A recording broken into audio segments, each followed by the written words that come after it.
Here we go. Hello, everyone. Welcome to our October Move Experts webinar. Woohoo! Today we're talking about fundraising, starting your online fundraising campaign, and doing some group fundraising, and some different ways that you might be able to jumpstart your own online fundraising campaign to help you get those sponsors and donors you need to be able to come to Panama so I can meet you face to face. So I'm going to start with screen share. I've got a little PowerPoint presentation going on. Uh-oh.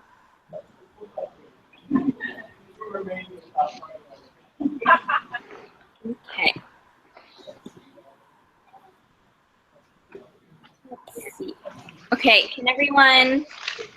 Actually, let me start this first, and then I'll ask. Present.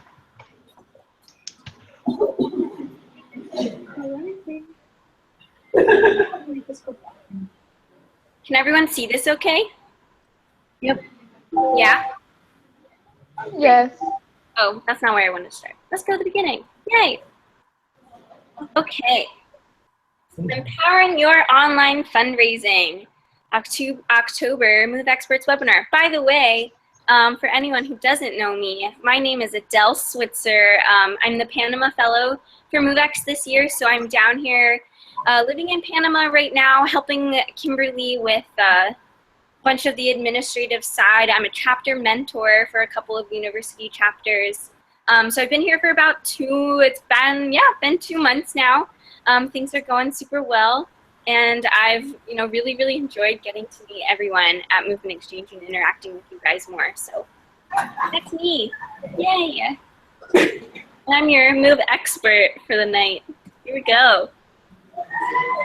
So crowdfunding. What is a crowdfunding? Crowdfunding is the practice of receiving small amounts of money from a large number of people. So pretty much all of those lovely online fundraising campaigns that we see where people are asking for $5 to $30 and getting a bunch of people to donate, those are crowdfunding. So they're really, really great for individual fundraising or small group fundraising, which is exactly what we're doing when we're trying to raise the funds to go to Panama. So we're going to talk about crowdfunding a little bit today. All right, so there's a little bit of an online fundraising timeline.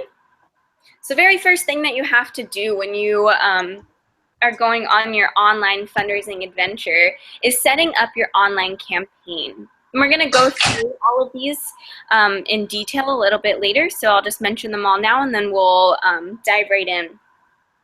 Step 2 is creating a compelling story. Step 3, share your campaign. Share it with your friends, family, acquaintances, all that good stuff. Step 4, reach out to local media. You never know who might be interested in what you've got going on. Step 5, update your fundraiser. And then step 6, after you've done all your donations and you've come to Panama, you can thank your donors.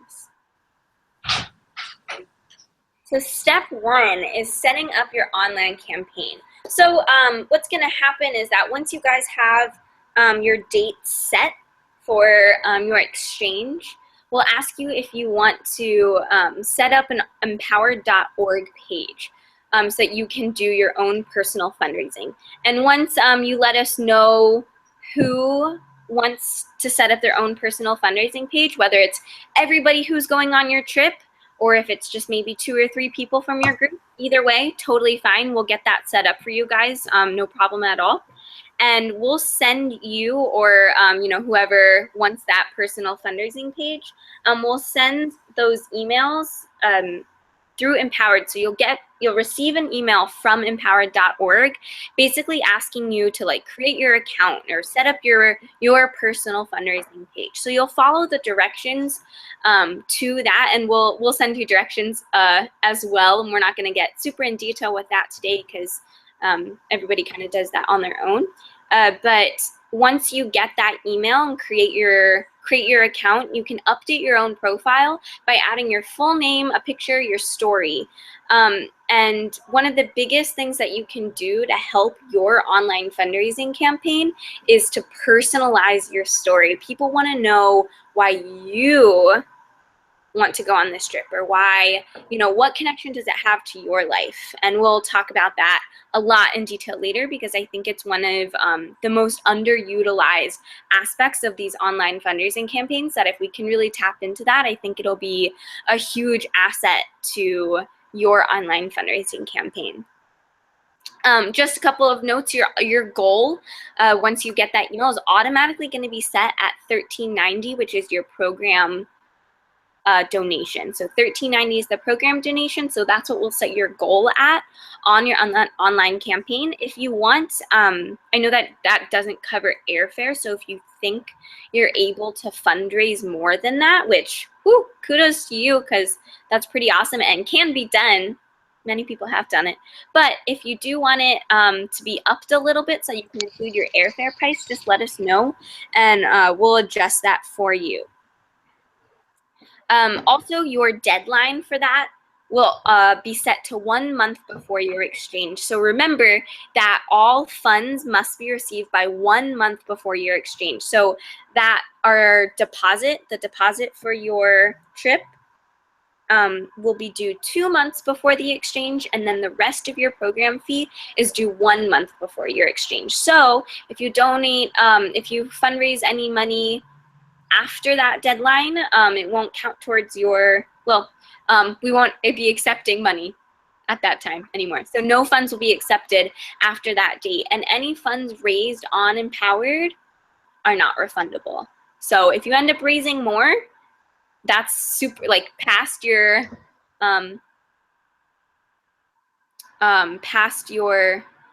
program fee, then sorry, actually, I believe we can only do, I just realized that I misspoke. The $13.90, we actually can't set that above the $13.90 because we won't be able to reimburse you. Because of taxes, it looks a little strange to reimburse you all. So for that online fundraising, it can only be the program donation. So I apologize for that. So if you raise any money above the $13.90, it actually goes towards our sustainable dance education programs here in Panama. So if you end up wanting to raise money farther beyond that for your flights, that's separate. So you can ask for donations from your family or that kind of thing. Does that make sense? Sorry about that. Adele, can I say something?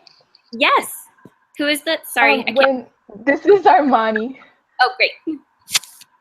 When my group went to Panama last spring, we created PayPal accounts and then had the Empowered account, and we sent the PayPal account to certain family members and friends to raise money for the flight and passport expenses and all of that, and then sent the Empowered account to other groups of friends and got funding from different places on the two different accounts.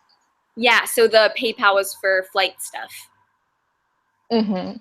Yeah, okay, that's amazing. Thank you so much for sharing that. Yeah, so that's a awesome way to distinguish that. So you can send the Empowered specifically for the program donation, and then if you want to set up your own PayPal account, which is super, super easy to do, you can send that over to friends and family to help pay for your flight. Yay, thank you for sharing that. Mm-hmm. That's perfect. Yay, okay, so I'm gonna go ahead and show you what Empowered looks like really quick. So this is Western Michigan's page, just using this as an example. So they had, it says 18 volunteers, but one of them is the general donations. They had 17 people, and then their goal was 17,000 total. So as you can see, we'll set you up with your own movement exchange at your university, Panama 2016 or 2017, woohoo. And then we'll be able to make you all have your own pages within that. So we'll go ahead and look at Carla's really quickly because she's got a pretty good example. So you'll see that She's fundraising for her own campaign, for her own trip, but it's attached to that movement exchange at WMU Panama 2016. And she personalized it, and we'll get into this a little bit later, but that's pretty much how empowered.com looks, or .org looks. So when you get set up, eventually your page will look something like this. All good so far? Do we have any other questions or comments? No? I have a question about the PayPal. I know some fundraising things, like they take a percentage of the money that's donated. Is that the case with PayPal, or did you get everything? I believe it's a 2.9%. Armani, does that sound right to you? Do you remember? Maybe not.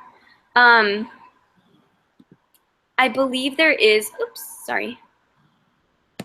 I believe there is a little bit of some portion that they tank. Okay. It's not much. It's not much, and it's the same for empowered.org. There's a 2.9% plus a little bit of a transaction fee. So it ends up being a little bit. But the cool thing about Empowered, I don't think PayPal has this option, but I'm not 100% sure. But for Empowered, your donors have the option of covering those fees. So if they donate $100 and then accept those fees, they'll pay like $100 and a couple dollars, but you'll get the full 100. So that should work that way. But I'm pretty sure there's a small fee for PayPal. So just a little bit of that. Yes? Yay, Armani's back. Cool. All right. Let me go back to the screen share. That's not the right one. Okay. So after you have your online campaign set up and good to go, which is the good old first step, then you can start to customize your campaign and create a compelling story. So what you want to do when you're creating this story is inspire your audience. So what about this exchange excites you, or will excite your audience and inspire them to say,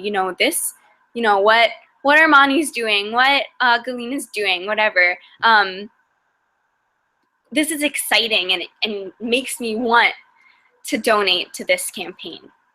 So there's a couple of questions that you want to make sure that you answer within your little paragraph that you get to write up. So who is the fundraiser for? Movement Exchange.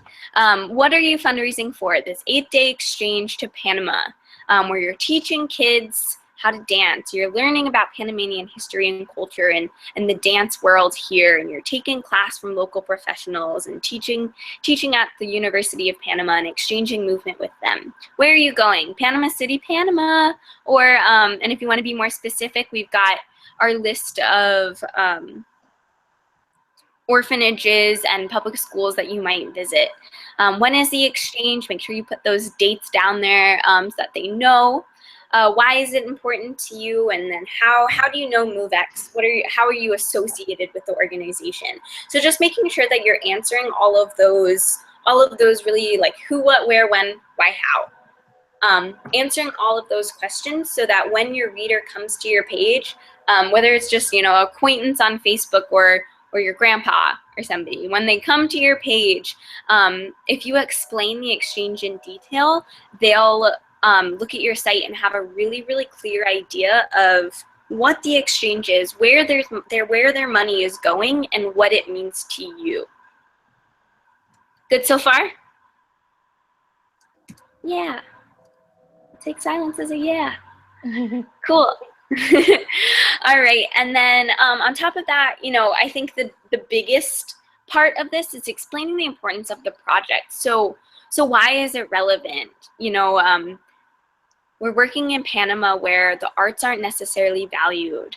We're working in orphanages where these kids, first of all, don't have access to dance education if it weren't for movement exchange. But on top of that, you know, they might not have a loving family to come home to. They, you know, they don't feel that sense of self-worth, and dance has the ability to do that. So dance has this incredible ability to lighten the lives of others, and, you know, making sure that those kinds of things are evident in your story on your online fundraising page. So what is it about this work that excites you, or, you know, why do you think it's important?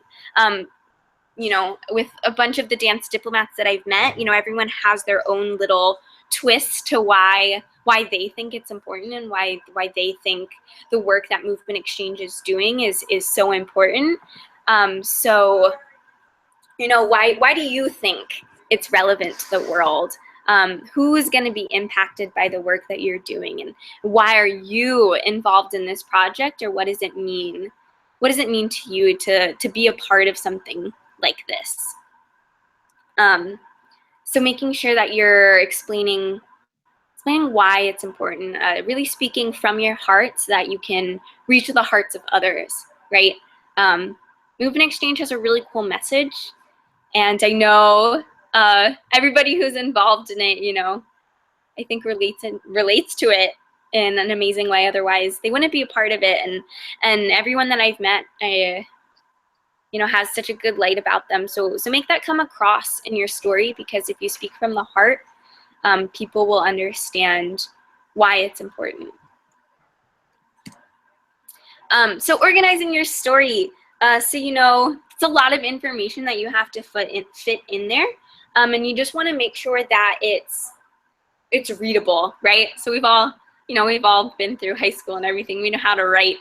But just make sure that you're organizing it in a way that puts the most important or attention-grabbing information at the top of the page. So whatever your hook is, put that at the top, and then streamline from there. So one of our recommendations is that, you know, no fewer than 400 words. So don't make it this just tiny little blurb.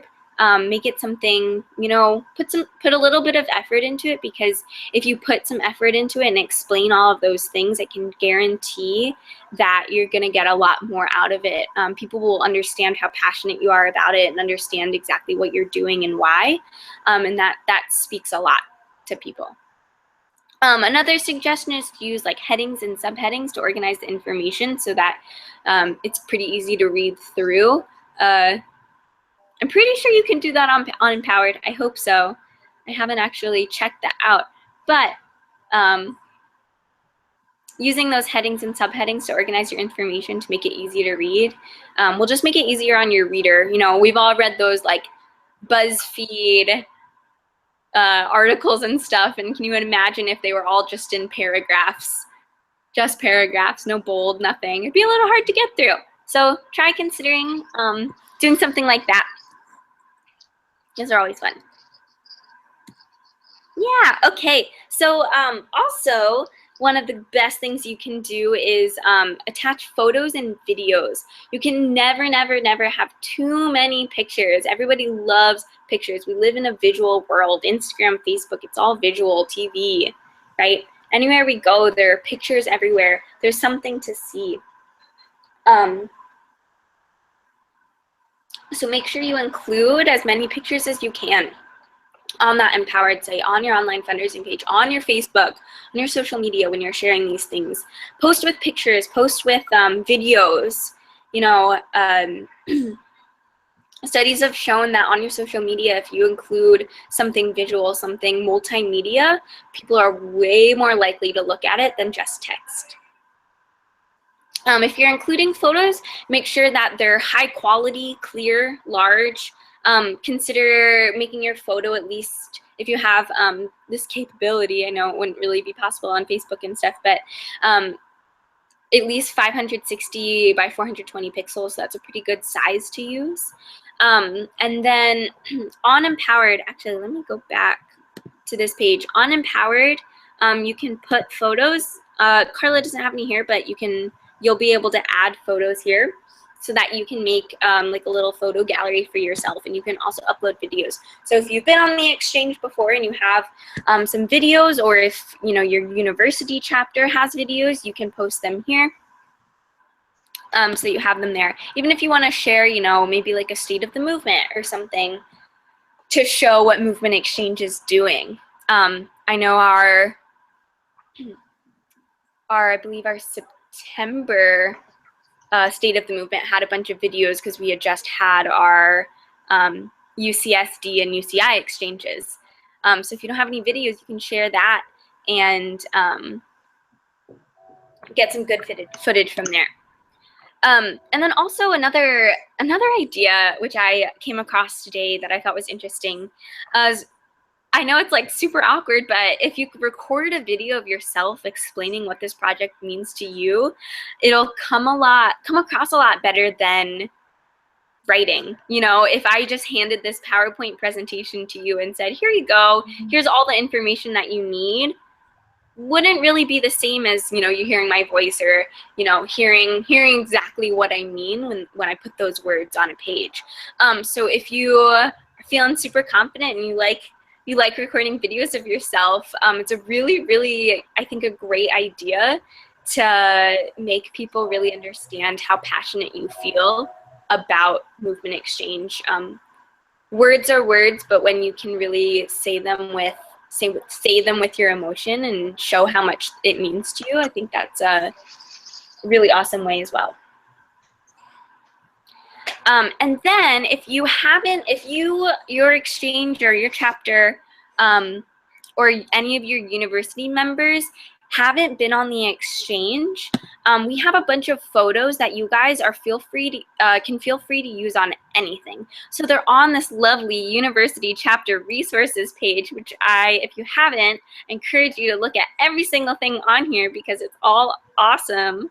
And I wish I had this stuff when I was a chapter president, because there's so much cool stuff on here now. But we have all these MoveX Panama photos that you can find on here. So it's an inventory of photos from Panama International Dance Exchanges. You can use any of these. So these are where all of our high quality, good shots are going to be. And we've got quite a few of them. So you can access them from that chapter resources page. So we have dancing action photos. This is probably the one that I would use. I looked at all of these, and these are the most fun ones. They're all kids dancing and smiling, group shots.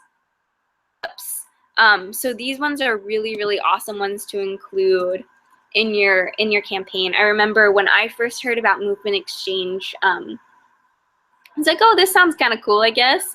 Went on the website, I saw all of the photos, and seeing those kids smile and dance, and you can capture that in a photo, that really inspired me to do it. I don't think, if I didn't see those pictures, who knows, I might not be here today. So include as many photos as you can, and feel free to use any of these Movement Exchange ones that we have for you. So there's a whole bunch of them. We all good? Any questions? Yay, okay, I'll keep going. All right, so after you have made your online fundraising campaign and you've personalized it, that's when you can start sharing your campaign. So share your campaign with friends, family, and your social media followers. Say the biggest suggestion that I have for when you're sharing these campaigns, because I know, asking for money can be a little uncomfortable. So if you follow a couple of these suggestions, it might not be so bad. So I think my biggest suggestion is making your connections personal. So rather than sending, a mass email, maybe you just reach out to somebody on a Facebook message or an email and say, hey Anna, hey Emily, whatever their name is, I'm doing this cool thing, and I'd love to catch up with you sometime and talk to you about it and see how your life is going. And then maybe it'll go good from there. So make your connections as personal as you can. Risk vulnerability. So like I said, a lot of people feel really uncomfortable with asking for money, but take a little bit of a chance. Jump off the deep end. You never know who might come around and say, yeah, this is really, really amazing work that's happening. Yes, I want to support this. But if you didn't reach out to them in the first place, who knows? You wouldn't get that $10 donation. So risk that vulnerability. Be persistent. Many donors need to see and hear the details a few times before they're ready to contribute. The vast majority of fundraisers will see a significant increase in giving on the third or fourth personalized correspondence. So I actually didn't know that until I started doing a little bit more research for this webinar. So, you've got to reach out to people at least 3 times until they're willing to contribute in some way. That might not be true for like your closest family, but for maybe one of those random social media followers, or a friend, maybe it will take the 3rd or 4th try, and that's okay. And keep going for it, because if you're not persistent, if somebody only sees it once, they're not gonna register it. So really be persistent and fight for it. Woohoo! Okay, so like I said, don't send mass emails. One of the cool things that you can try to do if everybody's a little stressed on time. College is, pretty busy. I get it. So if you want to save a little bit of time, one thing that you can do is segment your contact list. So different groups of people in your lives will respond differently. And even though mass emails are a little impersonal, you can, try to have, if you segment your contact list and try to create like little blurbs for each of those segments that you can send to people, then that's when you'll be successful. So segment your contact list. Think of, for group 1, think of those close friends and family. So your, maybe aunts and uncles who are really close, your godparents, your grandparents, your, childhood best friends and their families, anybody who's really, really close to you. That's your group number 1. Your group number 2 is your family and friends. So friends, maybe college friends or friends from high school, or, extended family like cousins. So that's your group number 2, people who you're pretty close with, but not who you talk to every day necessarily. And that 3rd group is your acquaintances. So maybe, that person from high school you haven't talked to in maybe like 2 years, or, your friend from kindergarten, something like that. So people who, you're connected to in some way, but not close. So for that group number 1, those close, let me see if I put that in here. Oh, okay. So actually, no, I will go to this one. So there's a couple of different ways in which you can reach out to all of these people. You can do phone calls, you can do emails, or you can do social media messages or posts. So once you've segmented your contact list into these 3 groups, or whatever other groups you want, maybe you're doing your groups based on how you know somebody. Maybe it's your dance friends, or maybe it's your high school friends, or maybe it's your family. So segmenting in that way can also work as well. You don't necessarily have to do this. Just make sure that you're, not sending the same message to, your grandma and your friend who you haven't talked to in 2 years.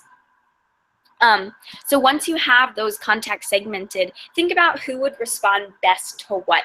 So that group number 1, those really, really close family and friends, maybe you do a phone call to them. You say, hey, grandma, grandpa, this is what I'm doing. I would really love for you to support me in some way. Here's more about Movement Exchange. And then after you have that phone call, immediately send them an email. Before you hang up, say, hey, blah, blah, blah, I'll send you an email right now that has the link to my online fundraising campaign. So send those emails right after you talk to them on the phone. For maybe that group number 2, this group of family and friends, but maybe not people you talk to every day, send them an email. Make it a personalized email that that nobody else got the same email as them.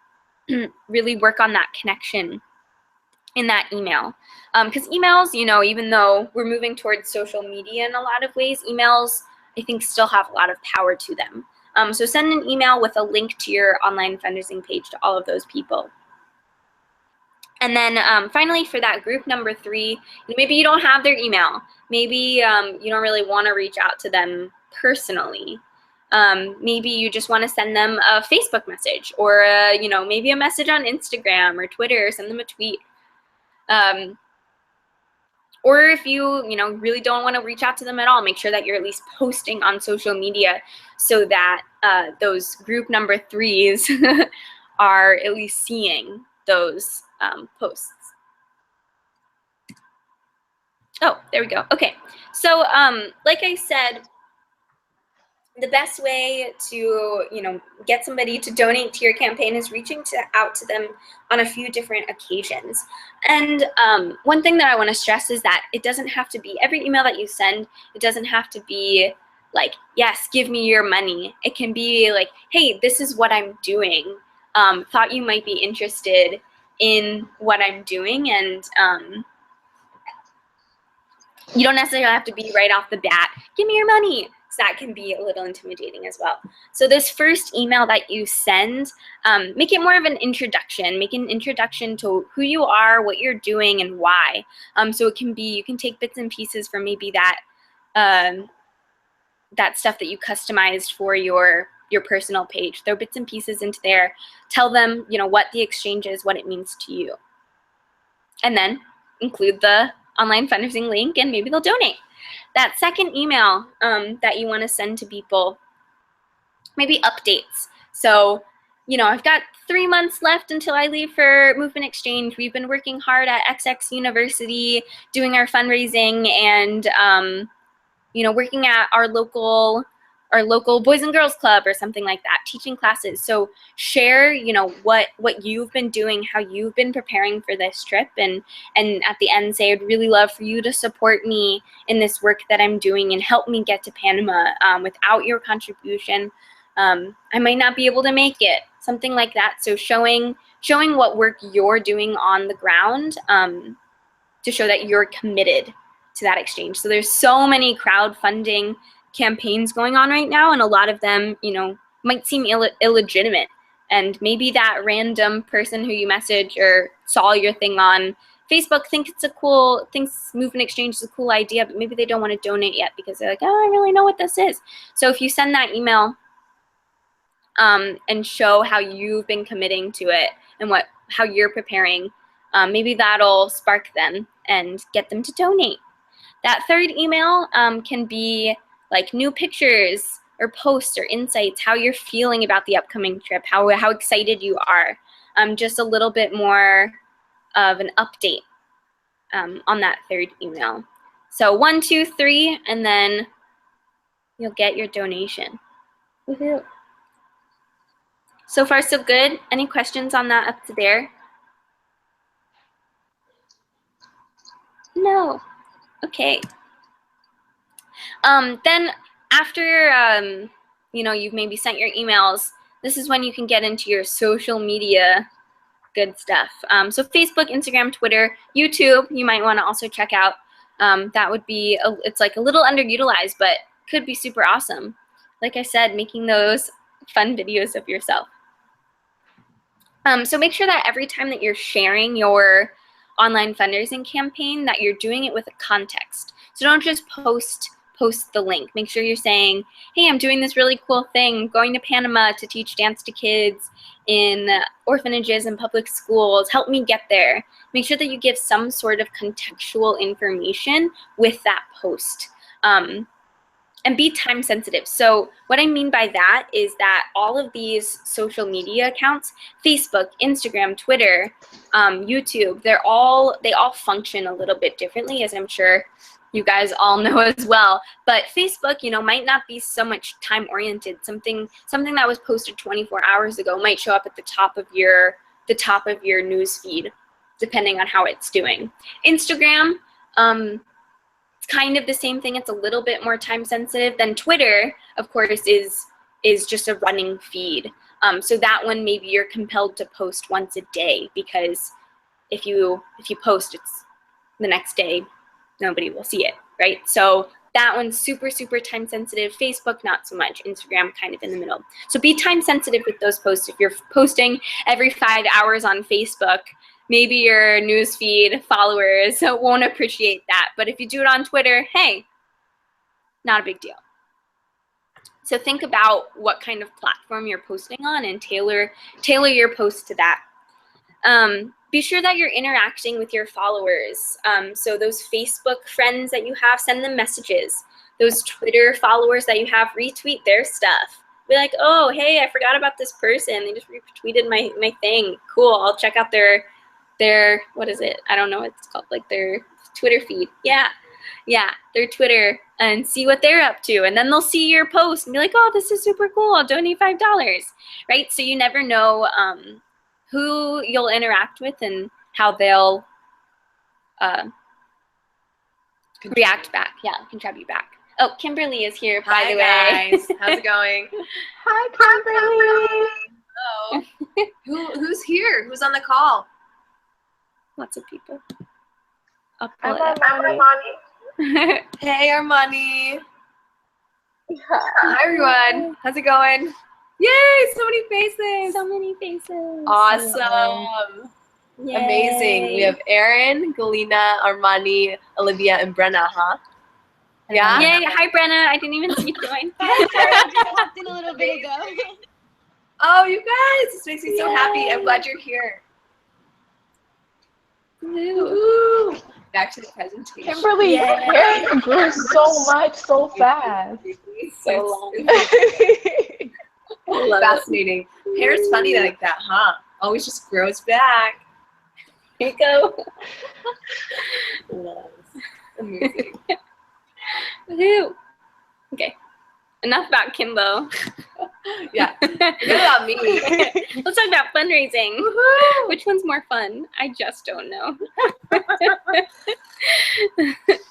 Oh, okay. So I thought this one was kind of interesting. If you do a little bit of research and find a blogger or a writer whose content or articles are kind of similar to what Movement Exchange is doing, especially bloggers are like always looking for content, right? If they're posting something once a day, they're always on the prowl for something new. So if you follow some blogs and you're like, hey, like Movement Exchange could totally fit into this, message them, send them an email and be like, hey, I'm doing this really awesome thing, and I love the work that you're doing on your blog. Like I love reading all of your posts, and I wanted to let you know about Movement Exchange and what I'm doing. And then include a link to your fundraiser or your cause. They might post it.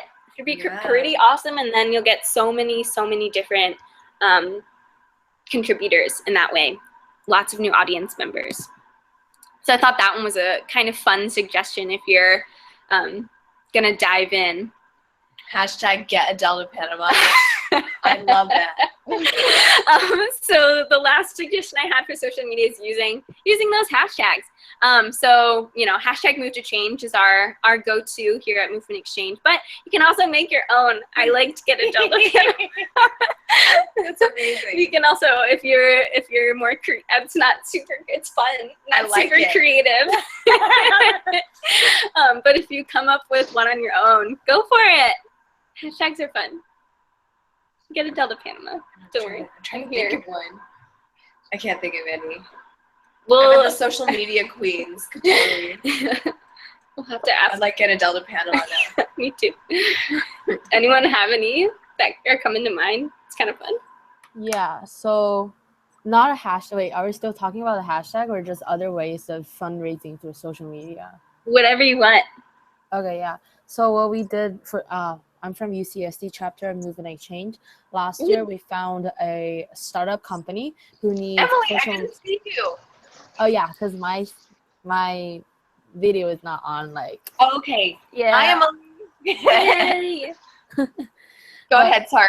Yeah, it's okay. Anyway, so we found a startup company. They need some social media attention, so they ask us to like their pages, and by each like we got $1. So through that they gave us a time frame, so like 48 hours. But through that we were able to get like a good amount of money. That's super cool. Do you remember what the startup was called? It's called EcoPens. EcoPens. I remember that. I remember you I guys think, telling yeah, Duyan found she had connection. I've been trying to look for some startup companies, but it's been tough because a lot of them don't really want to pay, that much. It just, Right. yeah, it's definitely connection, and plus they need publicity, so that could be a good way. And then last year fundraise might not be as effective as social media, but like takes a little bit of time. But right before our trip, which was in September, we went to a ballroom dance, no, swing dance social event, because the teacher, like the event organizer, he taught at our movement exchange workshop before. So we're like, hey, we're going to Panama in like a couple weeks. I know you having this event. I know a lot of people will be there. Do you think it's okay if we just stop by, talk about our org, and just leave the money jar at the event, and then we'll collect it at the end? So Cool. because we're doing this way, because we're getting money from adults, because we've realized that as our friends being college students, we're like, haha, poor. So there's not that much money from college students, just at least like UCSD. So Absolutely. so we're trying to this year, like looking back, and then we're trying to gear more towards like adults who actually have like more money. Absolutely. Yeah. Making use of those contacts.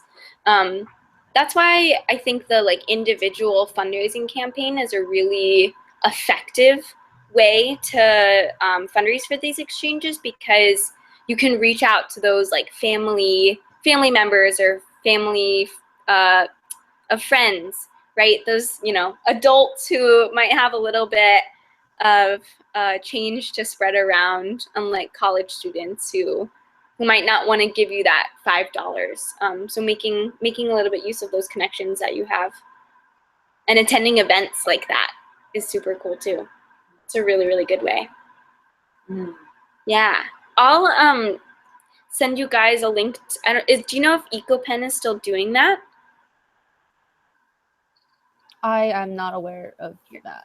I'll look at it and see if they're still doing it, and send it to you guys if they're still doing it, because that's a pretty cool way to do it. Yeah, that's awesome. Yay.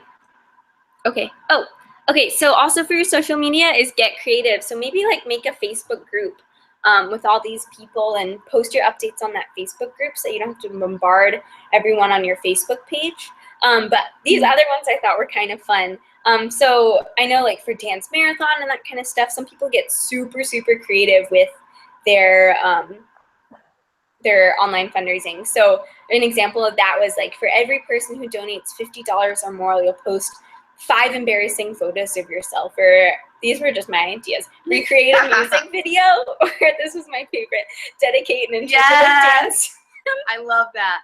And That's post them all on social media, right? People love to see you do like crazy stuff. So do it. Go for it. Somebody's gonna donate $50. They better get something good out of it. So make them laugh.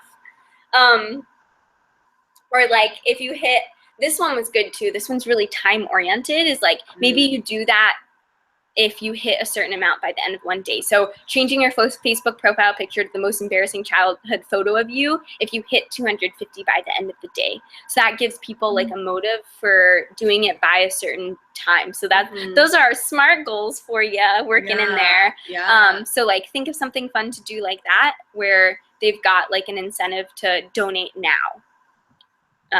So get creative with those kinds of posts. I like that. There's also, for the Facebook group, you can be like, if your birthday's coming up, I think I did one year, I did donate to something for, like, donate to get Kimbo to Panama or something for it. Like birthday himbo, or I don't know, it's not a good title. But the idea was like, hey, instead of giving me a gift for my birthday or even for Christmas or whatever, Hanukkah, whatever you want, just donate to my campaign and get me to Panama or wherever. Definitely, because how many friends are like, oh, I don't really know what to get them for their birthday. Yeah. And this is what you want. So instead of getting that cool shirt that we all might love, maybe get yourself to Panama. It was actually really quite successful. I think I got a couple hundred or something from that. Yeah. That's a great idea. Yeah.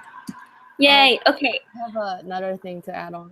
So Yeah. last year, I tried to do this like the whole fundraising thing. I recorded video. I had my own GoFundMe. Like that was like in May, even though our trip was in September. But everything didn't quite work out. But I still got like a couple $100, like 200-ish.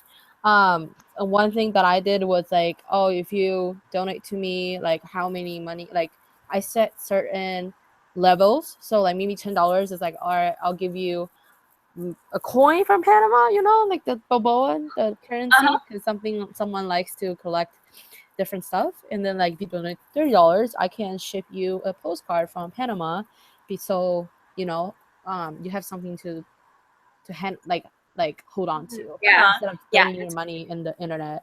And then I found the most attractive prize, quote unquote prize. It's just something small, like some souvenirs from Panama. That's it. And it's not that expensive. I think the cheapest one you can get like $3. So yeah, that could be a good way too. Just set different levels and people can so rewarding your donors in some way, being like, if you donate this amount of money, you'll get something out of it. So that's a really, really good way too.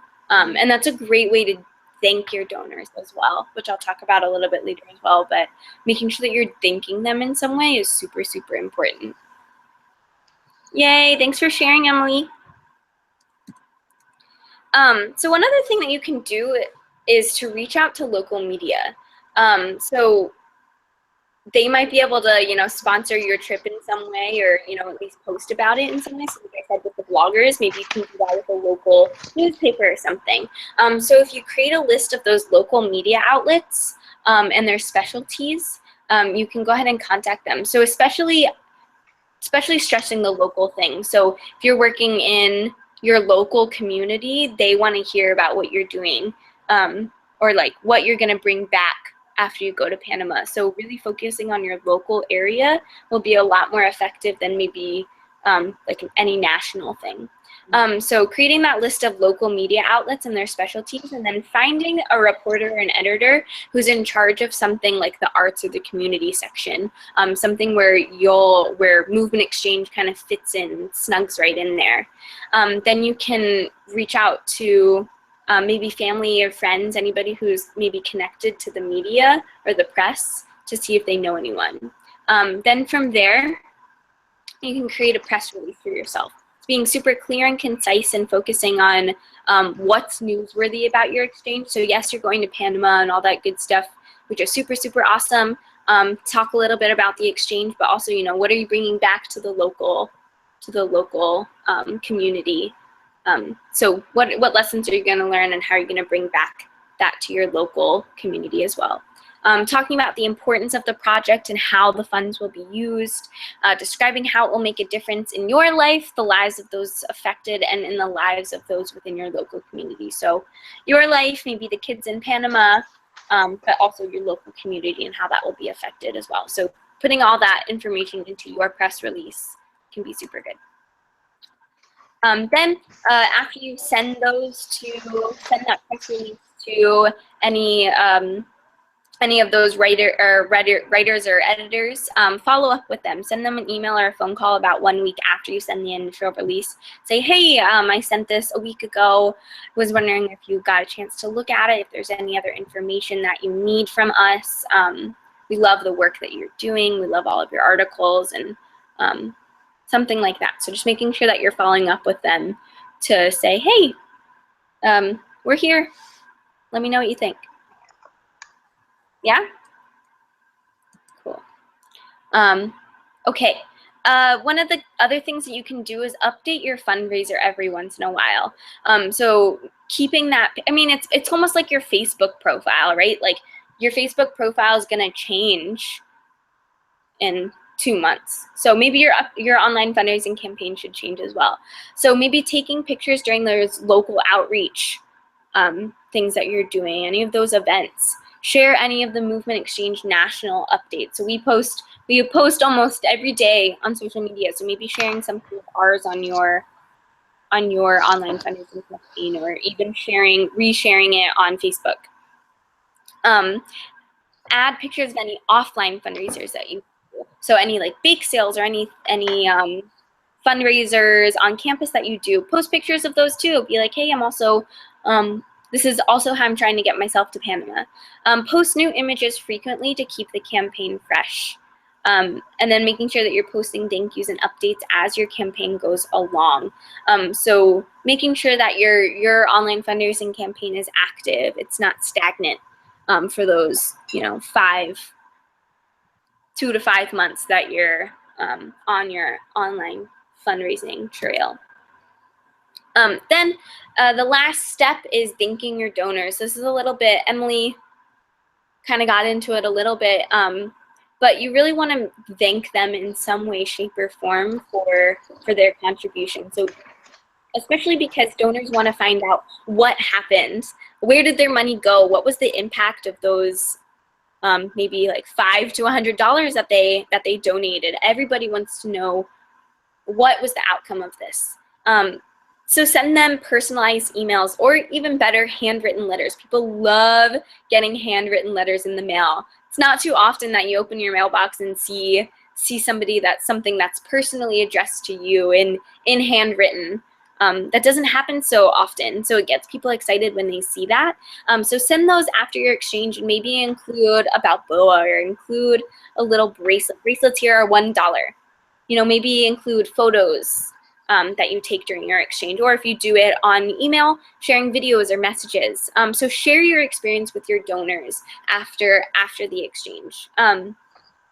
Also, because by thanking your donors and sharing your experience with them, they'll be more willing to donate to Movement Exchange in the future. So whether that's the next year that you go on to the exchange, or if it's moved to Change Day, or Giving Tuesday. So really thanking your donors and sharing what the impact of Movement Exchange is will make them realize that their donation was worth it. Adele. Yeah. I did handwritten letters after our trip to Panama, and I put like little wallet-sized pictures, and some of the people that donated, they called me when they got the letters. Like, they really do love getting handwritten letters. Exactly. Oh, that's so sweet. Yeah. I love that. Armani. That's awesome. Yeah, heck yeah. We did handwritten. Well, we did like for Giving Tuesday. We had a bunch of the Malambo girls. Maybe you guys received one if your parents or somebody donated, but we made a bunch of the Malambo girls draw on the postcards we were gonna send out and have like funny little letters. One of them was like, I forget, they said something really weird in Spanish, and I sent it to somebody that like for sure didn't know Spanish. But anyways, everyone loved like the little drawings and like the letters from the girls, and it's something that like people really open up the letter and they smile super big when they get it. So any like fun creative thing like that, Armani, is great. Handwritten. It's don't email, just anymore. Like send it. Ask them for their address and send it, or even like call them. Yeah, you could even call them and thank them too. Yeah, calling, just something that's personal and takes time out of your day. It's like, especially if they gave you something over 30, like it's a big contribution. Yeah, especially. Yeah. Yay. Yeah. We are just about over time, but I want to say a couple more things. If you have to go, I understand, but I want to do a little bit more just for anybody who missed this too. So other ways to fundraise: grants, scholarships, and group fundraisers. So you can find a grant for yourself, or find a grant for your group. So look for foundations, especially in your local area, that share similar values.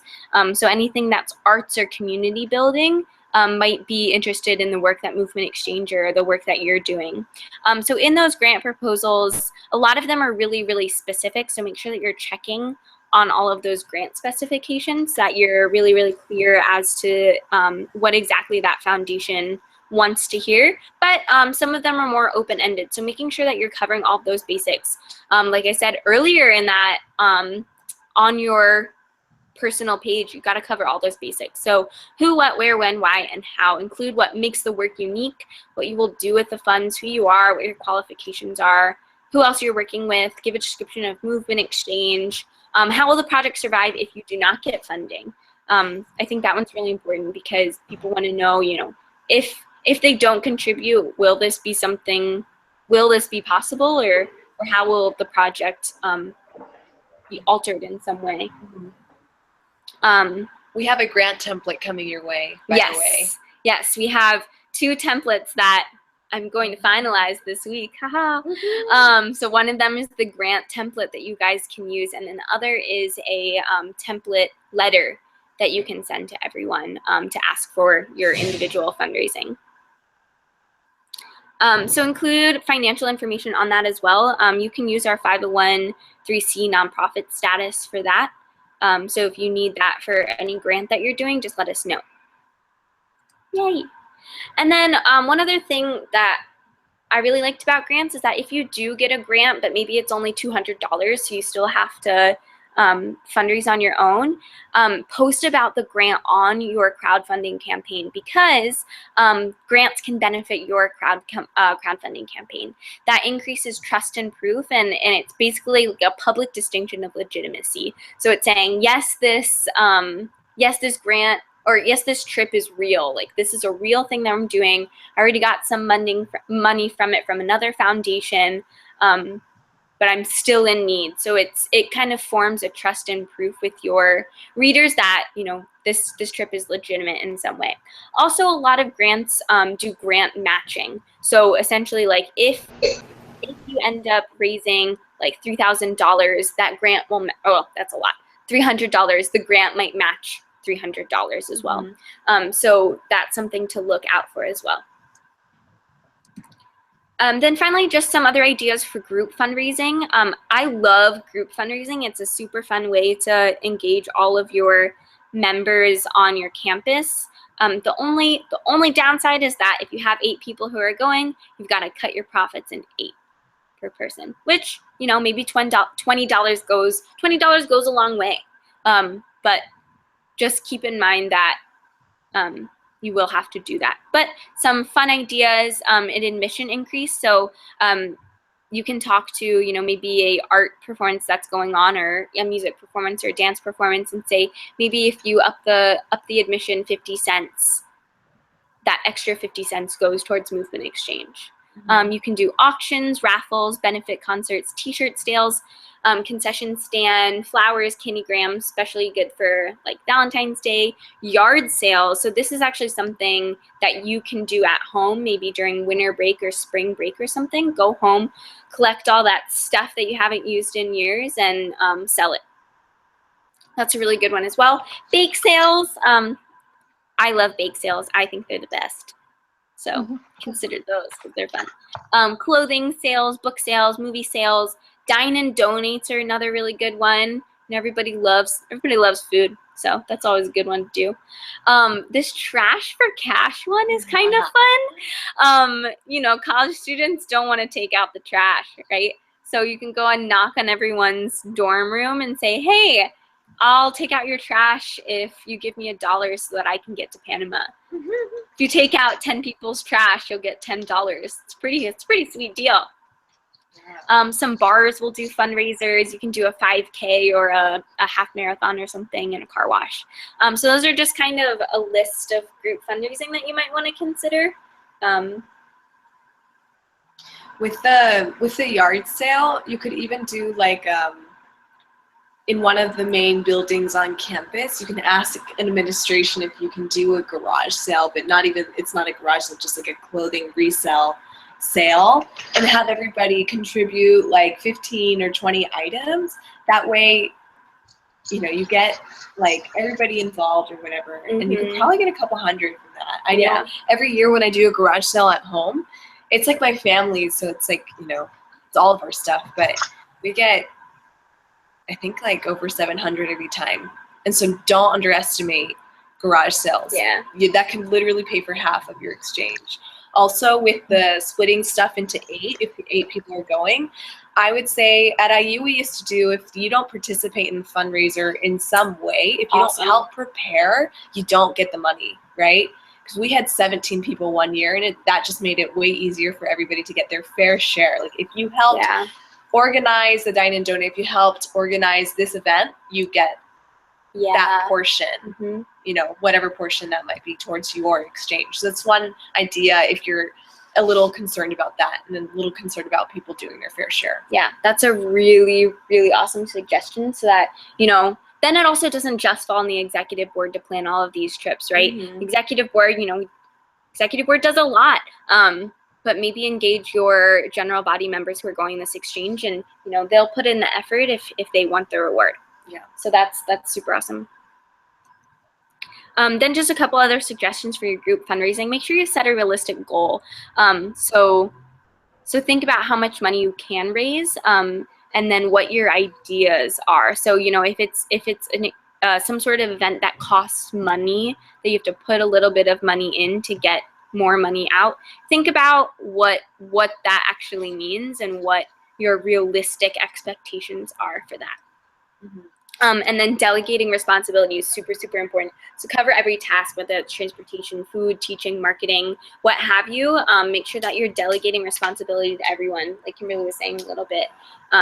Delegate that, because you don't want to put in all the work as the chapter president or the treasurer. You don't want to put in all that work and get nothing in return. And then just a little bit about, like, maybe sponsors, like business sponsors or donations from businesses, that you can explain to them, you know, or think about what your needs are in terms of how much money you need, who are your resources. So if your dad or your aunt or uncle works for a big business, think about what those resources are and who you might be able to reach out to. And then finally, how will you reach out to them? Are you going to send them an email? Are you going to send them a phone call? Are you going to send them a letter? What's the best way to reach out for them? And then what's the benefit for their company? Whether it's like, you know, you post their logo on all of your social media, or you post their logo on the back of your shirt or something. Or, you know, it's that EcoPen thing, right? So if they get a certain number of likes on social media, they donate to you. So thinking about what the benefit is for them as well. And that's it. Yay. Yay. I'll turn my screen sharing off, so that if you guys have any questions, we can chat now. Do you guys have any questions? I think you probably covered this at the beginning. Are we doing empowered pages again?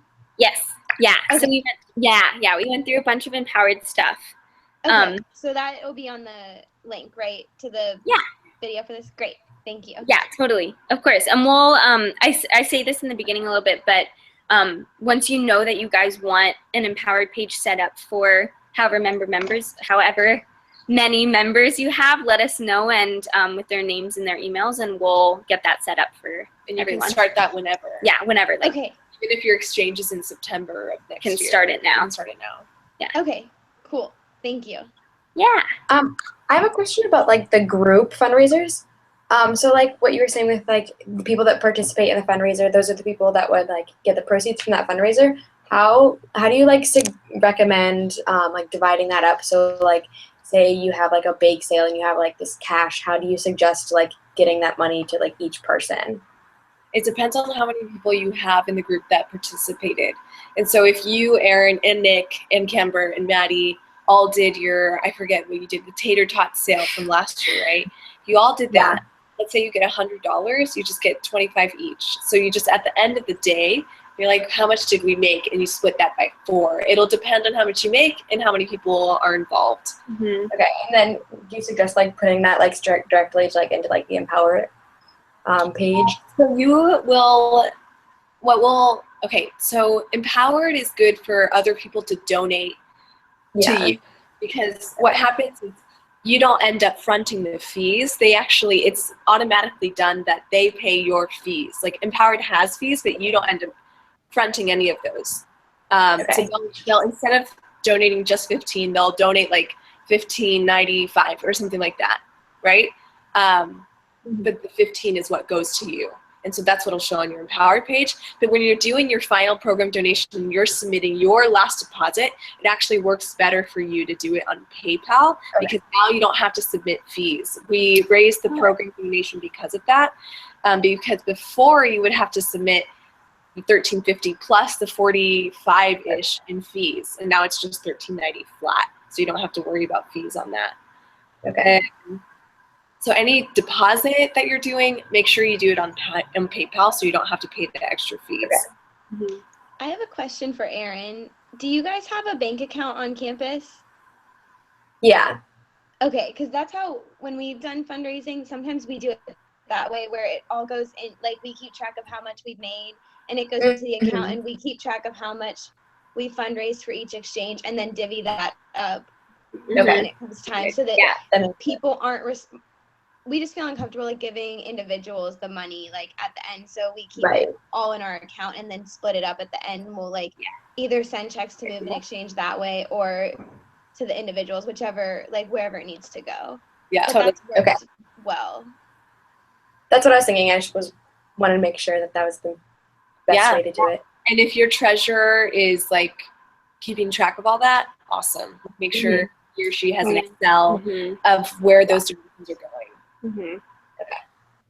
Cool. Thanks. Yeah, good question. Anything else? Any other questions, comments, concerns? No? Okay. Woohoo. We'll call it a night then. Yeah. Woohoo! Thanks for everyone who's on. I don't know if any of you guys are on the East Coast. Yeah. Armani. Yeah. Late for you. It's like dead time. Awesome. Thanks for joining. Thank you. And if any other questions come up, you can send either one of us emails, Adele and Kimberly at moveandexchanges.org. Amazing. Yay. Thank you guys for hopping on. I really appreciate so good it. to see all your faces. It's fun. Yeah, I mean, I've only creepily seen all of you guys on Facebook, so it's nice to like see minus Emily. Yeah, minus Emily, but yay. Woo. Thank you. Yeah, thank you. All right. Good night, everyone. Ciao. Bye. Panama. Woo.